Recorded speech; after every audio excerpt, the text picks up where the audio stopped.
Astaga, tabunganku tinggal 25 juta. Dan aku udah gak ada lagi tabungan lain. Aku juga harus mengeluarkan sebagian besar dari tabunganku ini untuk tes DNA. Gumam Anita melihat saldo rekeningnya. Tapi gak apa-apa deh, pasti nanti ada lagi rezeki untukku menabung. Yang penting, sekarang aku harus membuat wanita itu mau tes DNA dulu. Rasa penasaranku membuatku sangat takut, sambung Anita. Apa yang membuat kamu takut? Tanya Malik baru saja keluar dari kamar mandi. Wanita itu menoleh ke arah suaminya kemudian tersenyum. Enggak kak, jawabnya. Gak usah senyum-senyum, aku gak bakal jatuh hati, ucap pria tampan itu. Anita menghela napas berat. Lagi-lagi kakak bersikap seperti itu. Padahal kemarin pagi gak gitu, gumamnya lirih. Udah, gak usah ngedumel. Cetus Malik pura-pura tidak mendengar gumaman Anita. Anita pun mencoba mengabaikan perkataan Malik. Ia mengambil jas yang akan dipakai untuk suaminya bekerja hari ini. Aku kan udah bilang gak usah siapin apa-apa, tukas Malik seraya mengambil jas itu. Tapi kan perjanjian itu udah dibatalkan kak. Lagi pula tidak sulit bagiku untuk ngelakuin itu. Cuma pilih baju yang ada di lemari terus kasih ke kakak, sahut Anita. Anita pun tersenyum melihat Malik yang telah memakai jas yang telah ia pilih. Pria tampan itu melirik aneh ke arah istrinya. Kamu kenapa sih? Tanya Malik. Kakak ganteng ya pakai jas warna hijau. Tunggu di sini sebentar kak, jawab Anita, kemudian ia pergi meninggalkan Malik sejenak. Anak itu kenapa sih? Malik pun menggelengkan kepalanya lalu mulai memakai pelembab wajah kemudian merapikan rambutnya. Dan tidak lama setelah Malik selesai mengoleskan tabir surya di wajahnya, Anita yang sudah berganti pakaian datang menghampirinya dengan berlari. Hampir saja wanita itu terjatuh begitu ia sampai pada suaminya. Pria itu mencoba menggapainya, tapi ternyata ia tidak jadi terjatuh. Ya Allah, kamu ini loh Nit, ceroboh banget. Kamu ini bukan anak kecil, bisa lebih hati-hati nggak? Bikin jantungan aja loh, tegur Malik. Tapi aku terlihat lucu kan? Goda Anita. Apa-apaan anak ini? Apa dia mencoba menggodaku? Oh, dia berusaha mendapatkan hatiku, batin Malik. Kata siapa? Gak usah terlalu percaya diri deh, jawab Malik lalu kembali melihat ke arah cermin. Anita tidak merasa kesal karena Malik kini sudah jauh lebih baik daripada sebelumnya. Biasanya suaminya itu akan bersikap sangat dingin bahkan sampai meninggalkannya. Tapi pria tampan itu kini masih tetap di kamar walaupun tidak meladeninya. Anita berdiri sejajar dengan Malik lalu mencoba berani dengan menggandeng tangan Malik. Lihat kak, bukankah pakaian kita jadi tampak serasi kalau kayak gini? Tanya wanita itu. Malik hanya diam tidak merespon. Padahal jantungnya saat ini berdegup sangat kencang. Entah kenapa saat itu ia merasa sangat gugup berada di samping istrinya. Dasar pria dingin. Ya udah kalau gitu, aku mau pamit sama kakak. Aku mau keluar nanti siang, ucap Anita. Malik segera menoleh ke arah Anita dan melihat wajahnya dengan intens. Ia memperhatikan istrinya itu dari atas sampai bawah. Kamu mau kemana? Tanyanya. Aku mau makan siang di luar nanti kak. Aku tiba-tiba pengen makan makanan seafood setelah sembuh ini, jawab Anita.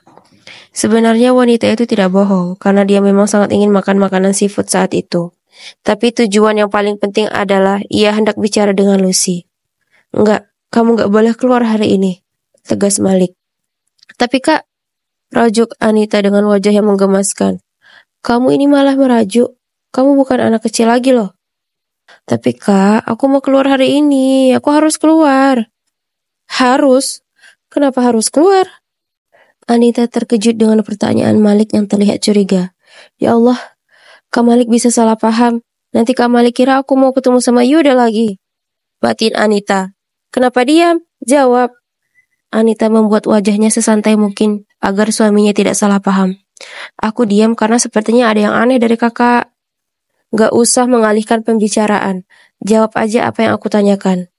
Iya, aku harus makan seafood sekarang kak. Kalau enggak, nanti bakalan bad mood terus-terusan. Karena aku sering kayak gitu kalau pengen sesuatu. Benarkah? Tanya Malik kurang yakin dengan jawaban Anita. Ya udah, kalau kakak gak percaya, kakak ajak aku kerja. Habis itu pas makan siang, kita makan siang bareng di luar. Gimana? Tanya Anita. Aduh, gimana ini ya? Aku pengen ngajak dia juga tadinya, tapi aku kan mau cari Bang Amir abis ketemu klien. Tapi kalau dia keluar rumah sendirian, aku takut Anita ketemu sama Bang Amir lebih dulu sebelum aku. Benak Malik. Kenapa kak? Nggak mau juga ngajak aku? Mau kakak apa sih? Ya udah kalau gitu kamu keluar sama Bik Mina aja. Gimana kalau kamu nanti malah pingsan di jalan? Aku nggak mau pergi ninggalin klien karena ditelepon orang untuk jemput kamu di jalanan. Astagfirullah, kakak kok bilang gitu sih? Kenapa? Nggak apa-apa kak, seharusnya kakak kalau khawatir sama aku ya bilang aja tuh, jangan gengsi. Ya Allah, kamu setelah operasi kok jadi aneh sih? Astagfirullah. Malik meninggalkan Anita sendirian di kamar dan menuju ke meja makan duluan. Setelah Malik pergi, Anita bergumam, "Aku memang seperti ini sebenarnya kalau sama orang yang aku sukai." Lalu ia pun menyusul suaminya setelah ia merapikan riasan wajahnya agar terlihat cantik di depan Malik. Anita dan Bik Minah keluar rumah begitu mereka selesai mengerjakan salat zuhur. Wajah wanita yang memakai gamis warna hijau itu terlihat bingung. Ia tidak ingin Bik Minah tahu bahwa ia akan bertemu dengan Lucy, pacar suaminya.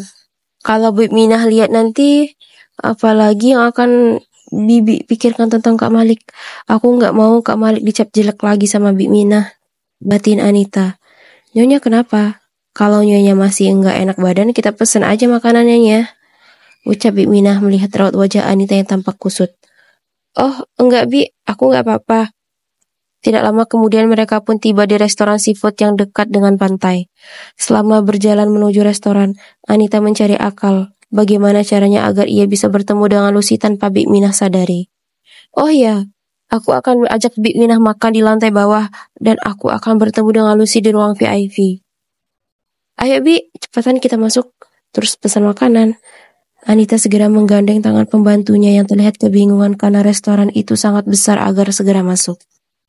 Begitu mereka masuk dan duduk di meja ujung di lantai bawah, Bik Minah sengaja diminta untuk duduk ke arah pantai, agar Bik Minah menikmati makanannya seraya melihat pemandangan yang indah dan tidak terlalu fokus pada Anita nanti, ketika wanita itu bertemu dengan Lucy.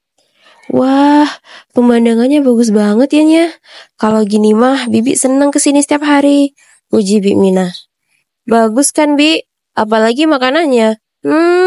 Enak banget Bi, meleleh di mulut, rasanya bakalan tertinggal berhari-hari sampai Bik Minah bisa merengek sama aku biar aku ajak ke sini lagi. Alah, Nyonya mah ngejek Bibi. Mereka berdua pun tertawa bersama dan membahas hal lainnya seraya menunggu pesanan disajikan. Dan ketika makanan sudah disajikan, mereka mulai makan. Di saat yang sama, Lucy juga sudah tiba dan segera menuju ruang VIP yang sudah Anita pesan sebelumnya. Setelah itu Lucy menghubungi Anita dan mulai menunggu. Anita melihat pesan masuk dari Lucy. Ia pun segera bangun dan meminta izin dengan Bik Minah kalau dia mau ke toilet. Iya Nya, Bibi nggak bisa lepas dari makanan dan pemandangan alam ini. Anita pun tersenyum. Syukurlah, kayaknya strategiku akan berhasil, batin Anita. Wanita berhijab-hijab itu mulai meninggalkan Bik Minah dan menuju ke ruangan di mana Lucy telah menunggunya. Lucy menoleh ke arah pintu masuk begitu ia melihat Anita tiba. Di sana sudah disajikan juga makanan untuk Lucy seorang. Apa maksud kamu ini? Hanya aku yang makan? Tanya Lucy curiga. Apa kamu mau meracuni aku? Sambungnya. Jangan berpikir negatif wahai wanita. Aku sudah memesan makananku sendiri di lantai bawah sama Bik Minah. Jawab Anita tidak ingin menyebutkan nama Lucy. Gak usah bohong. Astagfirullah. Kalau kamu memang tidak percaya, aku juga akan memakan makanan yang ada di hadapan kamu. Lalu istri Malik itu mengambil satu piring kecil dan mulai mencicipi satu persatu dari hidangan yang dihidangkan di meja. Setelah menunggu beberapa saat, ternyata tidak terjadi apa-apa pada wanita berhijab itu. Semuanya sudah aku cicipi, jadi kamu bisa mulai makan. Kasihan bayi kamu, ucap Anita dengan dingin. Lucy masih tetap enggan, tapi ia merasa sangat lapar dan tidak bisa menolak perkataan Anita. Nafsu makannya sangat besar setelah ia hamil. Lucy pun makan dan Anita hanya minum jus alpukat. Tidak ada percakapan apapun di antara mereka untuk sesaat. Setelah memakan setengah dari makanan itu, Lucy menyeka mulutnya dengan tisu. Kamu ngajak aku ketemuan ini untuk apa? Tanyanya. Aku masih ragu. Jawab Anita singkat. Apa yang membuat kamu ragu? Oh, jangan-jangan kamu ragu kalau ini adalah anak Malik?